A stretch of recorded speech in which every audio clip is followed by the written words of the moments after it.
Hello students, in the previous class we have discussed about the male reproductive system and we have discussed about the different parts of the male reproductive system and what is their functions and how gametes or where gametes are produced and how they are carried by the male reproductive system to out of the body so that it can be transferred into the body of female for internal fertilization. Now today we are going to study about the different parts of the female reproductive system, and then we are also going to study how are they related to the reproduction or the production of the new young one. Okay, so let us begin with our topic, that is the female reproductive system. Okay, so now let us talk about the different parts of the female reproductive system. So the first part is a pair of ovaries. So pair of ovaries. So ovaries are present in the abdominal cavity, one on the right side and one on the left side on the lower back of the lower side of the abdomen. Okay. Then second is so from the ovaries to fallopian tubes are connected. Okay, they are not completely connected, but they are near the ovaries. So the next part is oviduct. They are also called as fallopian tubes, and they are also two in number, so pair of oviduct. And then we have a structure which is muscular also, and that is called as womb, uterus or womb, where the development of the embryo takes place. And then we have cervix and vagina. Okay, so these are the different parts of the female reproductive system. So we are going to study about them one by one. So first thing, we are going to study about the ovaries.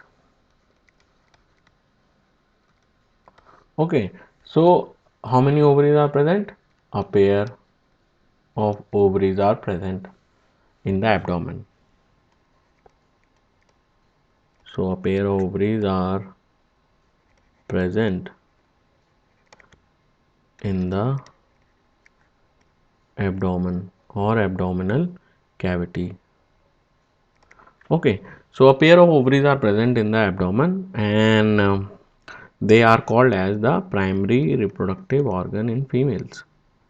So they are called as primary reproductive organs. Last time I told you I told you about the why they are called as primary reproductive organs, because they produce gametes. So what is produced by the ovaries? So ovaries produce egg, and it also produces female sex hormone. Okay, so primary reproductive organs, or they are also called as gonads. So egg is also called as ovum, and female sex hormone is there are basically two are there, but then we'll talk about only one here, that is estrogen. And this estrogen is responsible for production of egg, or we can say it helps in the maturation of egg. And second is it is responsible for secondary sexual characteristics in females. Okay, so SSC means secondary sexual characteristics in females. Now we'll talk about the egg also. So the estrogen is the female sex hormone. One more is there called as progesterone is also there, and that helps in the maintenance of the layer of the uterus, that we will see afterwards. Okay, so estrogen is responsible for the maturation of the egg, and estrogen is also responsible for the development of for development of secondary sexual characteristics in females. Now we'll talk about the egg, and before that, one more thing I want to tell you. So how many eggs are released? So only one only one egg is released at a time by one of the ovary. So only one egg is released at a time by one of the ovary. Okay, so one of the ovary releases one egg. So and it is releasing egg once in a month. Okay, so one egg is released at a time by one of the ovary once in a month. Once in a month. Okay, so suppose this month left ovary has released the egg, then next month right ovary will release the egg, and then next month again left will release. So they release the egg alternately. Okay, so that also you can note. So ovary releases egg alternately. Now, one important thing is there. One of the very important thing that we I want to discuss about the production and release of the male and female gametes. Okay, now we have seen that male gametes are produced only, or their production starts once the puberty has reached. Okay, the production of male gametes starts only at the puberty. But what about the production of the female gametes? Okay, let me write here. So male gametes or sperms are produced at the time of puberty. Okay, so male gametes, their production starts at the time of puberty. But when the male but the question is, when the female gametes production starts, at the puberty or before puberty? Okay, so the answer is, when females are born, okay, the female child is born, they already have the eggs in their ovaries. But when the male child is born, they do not have any sperm in their testis. Remember this. So in the male, the sperm's production starts at the time of puberty. Okay, but in the female, the production of eggs starts before their birth. When they are still in the embryonic stages, when they are inside their mother's womb, the production of egg starts at that time period only. Okay, so that is one of the major difference between the timing of production of male and female gametes. So if the question is asked, can you explain the timing of production of male and female gametes? So the timing of production of male gamete is only at the time of puberty. Okay, but the production of female gametes starts before their birth, when they are in the embryonic stages inside their mother's womb. Let us see what is given in the NCERT. So if you see here, you can clearly see here in the first line of the first paragraph, when a girl is born or a girl is born, the ovaries already contain thousands of immature eggs. So the girl already have immature eggs, means the eggs have already been produced during the embryonic stages. Okay, so what happens to these immature eggs? Only the maturation of the eggs takes place. That is why I have written here, what I have written here, estrogen helps in maturation of eggs, because production is already being done. The eggs have been produced already. So when the female child is born, it already has the immature eggs in the ovaries. So I will write here, the eggs are produced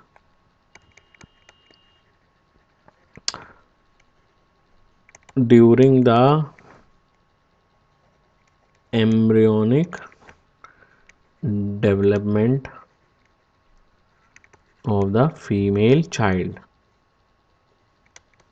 So during the embryonic development of the female child, the eggs have already been produced, and that is why the female child is born with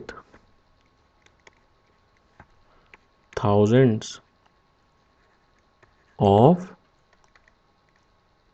immature eggs in their ovaries. I hope this point is clear to all of you, that female child is born with thousands of immature eggs. So what is actually happening during the time of puberty? The maturation starts. So at the time of puberty, the maturation of these eggs starts by the ovaries. Okay, so we can write here. So at the time of puberty, maturation of eggs takes place takes place and they are released one by one every month by the ovaries alternately. Okay, so at the time of puberty, what happens? The maturation of these eggs takes place. Okay, so maturation of the eggs takes place at the time of puberty, and they are released. Okay, and they are released one by one every month by the ovaries alternately. Okay, so that is the thing which is taking place at the puberty. Okay, so maturation only takes place at the time of puberty. So I hope you understood that why only one egg is released and what happens during the time of puberty in males, as well as what happens to the at the time of puberty in females. Now let us talk about this is about the ovaries. They release the egg, and then what happens to the egg? Now the egg, there can be two options. Either fertilization can take place or fertilization will not take place. Okay, so we are going there are two options. When the eggs are released, there are two options are there. Okay, so egg will fertilize, egg will get fertilized and egg will not get fertilized. So we will see the first option, what happens when the egg gets fertilized. So we will write here, what happens when the egg gets fertilized. So what happens when the egg gets fertilized? Simple answer is there. After the ovary is releasing the egg, so ovary releases the egg. Okay, and then where the egg goes?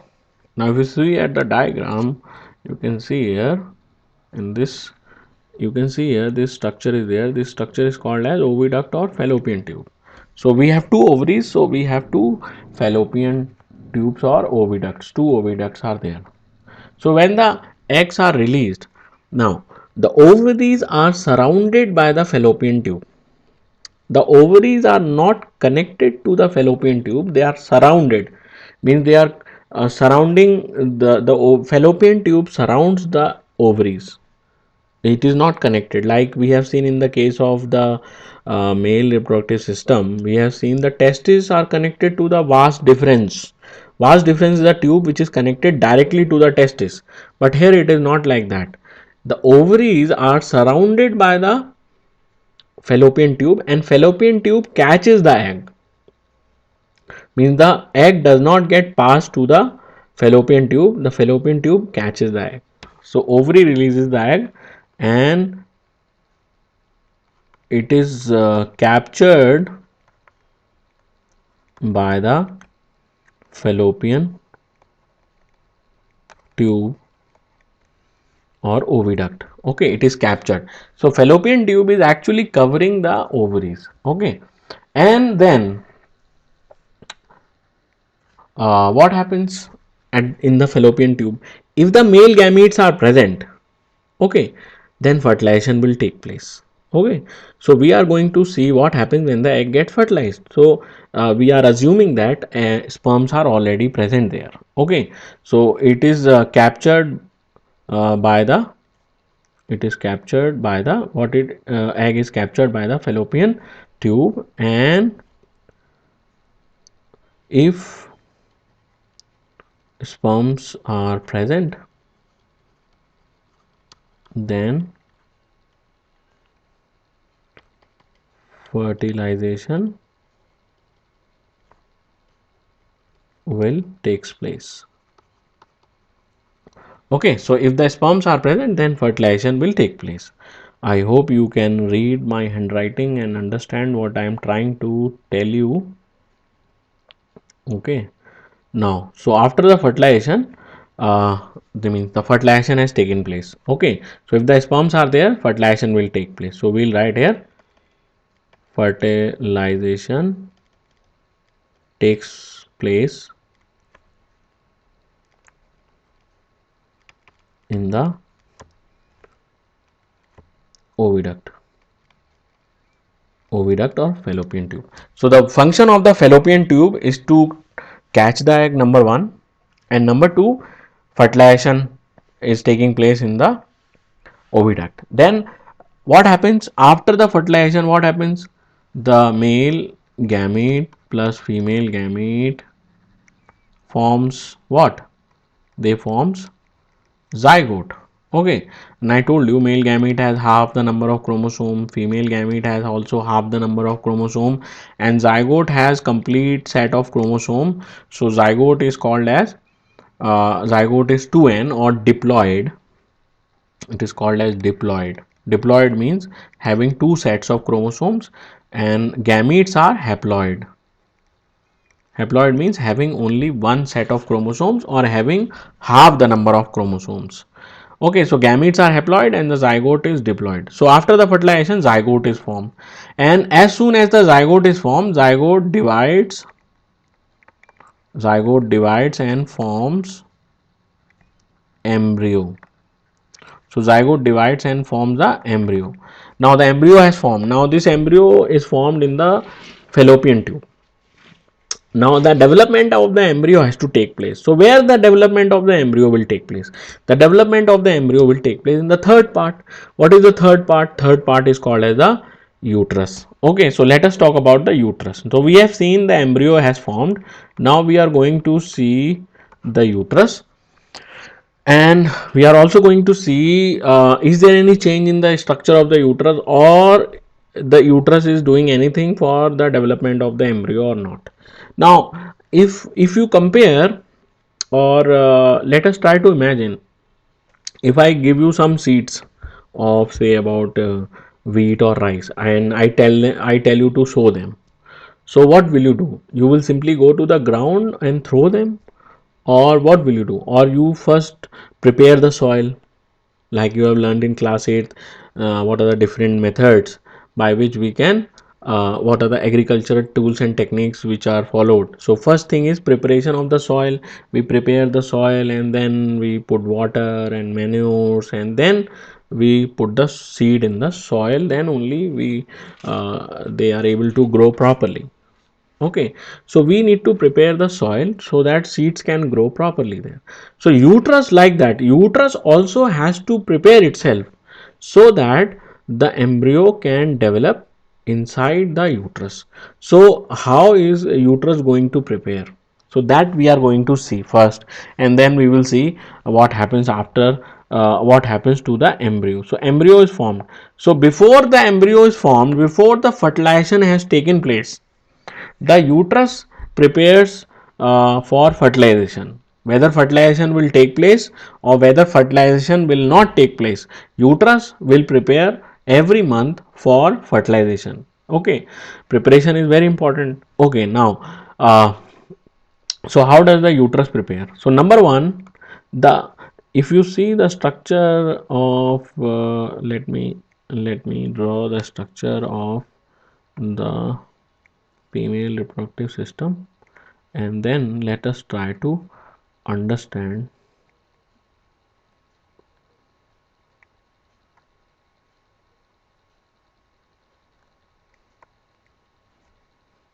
So we have the ovaries here. Okay, now the uterus is inverted pear shaped. So uterus is inverted pear shaped. Okay, and it is a muscular organ. It is having smooth muscles. So muscular organ. Okay, so inverted pear shaped and muscular organ.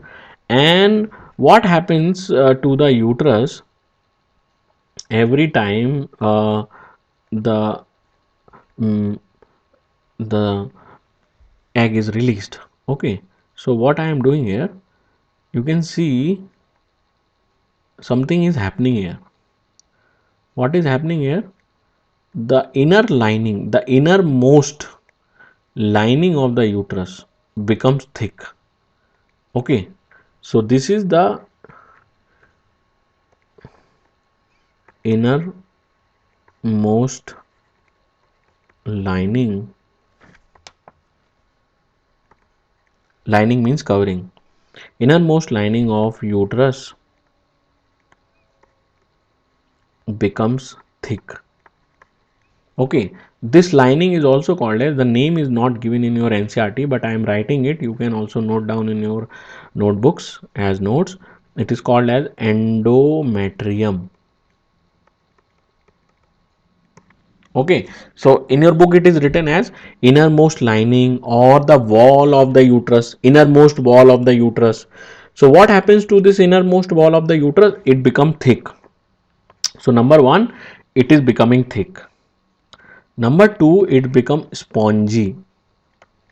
Okay, remember that we make the soil soft for sowing. So that is what is preparation. We till the soil and turn the soil and plow the soil. Why? To make it soft, so that the roots of the plants can grow there. So here also the endometrium becomes soft and spongy. So it becomes soft and spongy. And number three is the development of blood vessels takes place in this layer. Development of extra blood vessels. Blood vessels are already present. So development of blood vessels takes place in the thickened wall, thick wall, the wall which has become thick. So development of the blood vessels takes place in the thick wall. So these are the three changes which are taking place in the uterus. This is how uterus is going to prepare itself for fertilization, for the development of the embryo. Okay, now let us see here what is given in the NCERT. So here you can see, on reaching puberty, some of these means eggs start maturing, and once egg is produced every month by one of the ovaries, the egg is carried from ovary to the womb through a thin tube called as fallopian tube or oviduct. The two oviducts unite into an elastic bag, and that is called as the uterus. So uterus opens into the cervix and vagina. So now what happens? The sperms are there. We have already seen the sperms are there. Okay, so what happens? We are going to see how the uterus prepare itself. So the uterus prepare itself every month to receive and nurture the growing embryo. The lining become thick. Which lining? The innermost lining. That is the wall of the uterus. The inner wall of the uterus become thick and is richly supplied with the blood vessels. Okay, so number two, it become thick and it is richly supplied with the blood vessels, means lot of new blood vessels grow there, and the lining become thick and spongy. Okay, so the lining is becoming thick, spongy and richly supplied with the blood vessels. That is what I have written here. So these points are written in different places in your book. I have compiled them in one. Okay, so what happens to the uterus? If the question is asked, what changes takes place in the uterus before or to receive the fertilized egg? So number one, lining, the innermost lining or the wall of the uterus become thick, spongy and soft, and it is richly supplied with the blood vessels, or development of blood vessels takes place in the thick wall, means new blood vessels are formed there. So these are the changes take place. Okay, now what happens? Now the fertilized egg or the embryo comes into the uterus. So now we'll continue with this. So it divides and forms embryo. Now the embryo. So if these changes will not be there, then embryo cannot develop properly there in the uterus. So these changes should be there before the formation of the embryo. So now the developing embryo reaches the uterus. So the developing embryo has now reached the uterus, and then what happens? So we have to uh, put the seed in the soil so that it can grow. We have to fix the seed in the soil. So like that, the embryo also get fixed in the wall of the uterus. Okay, so the developing embryo gets fixed in the wall of the uterus. So the developing embryo get fixed in the wall of the uterus, and this process is called as implantation. Okay, so now the embryo has fixed there. Okay, so after the successful implantation, the female or the woman is called as pregnant. Okay, so fertilization does not mean the woman is pregnant. After the implantation only, the female is called as pregnant. Okay, so the developing embryo now is fixed in the wall of the uterus, and this process is called as implantation. Now what happens after that? So we know that you have already studied in class 10th, in class 8th, that the development takes place for about 9 months. Okay, so the embryo develops in the uterus for about 9 months. Okay, and then when the development of the fetus is completed, then birth take place. Okay, so when the development of the fetus means is the embryo only, fetus or embryo. Fetus is the embryo which is having all the different parts, which is fully complete. Okay, so when the development of the fetus is completed, or when the development of the embryo is completed, then birth take place.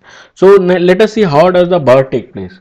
So as I have told you, uh, that uterus is made up of muscles. Okay, so when the development is complete, the muscles of the uterus contract and relax.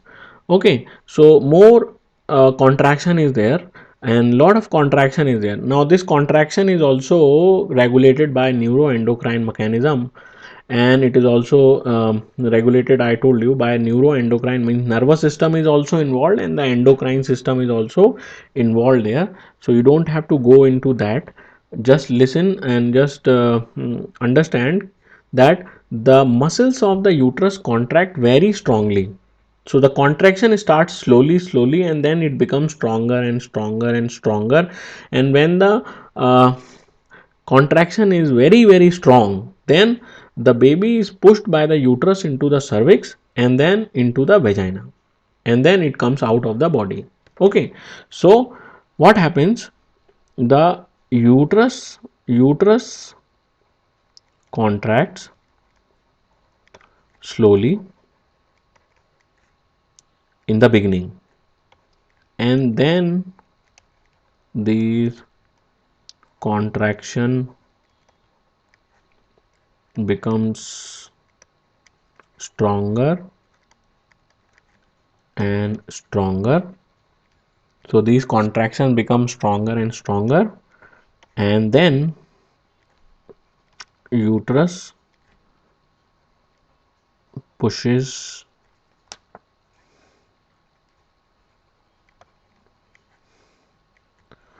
the baby or fetus into the cervix and then into vagina and then out of the body. So this is how birth takes place. So now the child is born. Okay, so let us see what is given here. So the developing embryo, let us see here, the development of the child inside the mother's body takes place approximately 9 months. The child is born as a result of rhythmic contractions of the muscles of the uterus. So muscles contract and relax, and they cause more and more stronger contractions will be there, and as a result what will happen, the birth will takes place. So you see here, now the birth has taken place, and the birth take place through cervix and vagina. That is why cervix and vagina together, cervix and vagina together called as birth canal. So cervix and vagina are together called as birth canal. Okay, why? Because this cervix and vagina, because the fetus moves through cervix and vagina, and then birth is there. Now if you see the diagram of the female reproductive system, you will notice that you can see cervix. This is the cervix. Cervix is having this canal is there, and it is a very narrow structure, very narrow structure. Okay, so you can imagine that how you can see this structure is there. Uterus is a bag like structure, okay, inverted pear shaped structure, very big in size compared to cervix. So inside this the baby is formed, the embryo develops inside the uterus. Okay, and this baby is bigger than the size of the cervix. So the female has to push so much hard so that the head of the baby should come out of the cervix. So the first thing is coming out is head. Okay, so mm, if you are born, this I am telling to all the students. So if you are born through natural method and your mother has delivered you, so you should respect your mothers. Even if she has not delivered you naturally, she has kept you in her womb for about 9 months. She has protected you, and she has fed you for 9 months. You were like parasite in her body, so you should respect your mothers. Okay, because she has taken so much of pain to deliver you. That is why you are now in the world and listening to me and studying about all those things. So you should, this is my advice to all of you, you should respect your mothers, never look down on her. Okay, so let us see, now some of the topics are still remaining here, and we will continue those topics in the next class. Okay, so I'm not going to make this video very long, so I will keep it short here, and whatever is remaining we will continue in the next class. Thank you, students.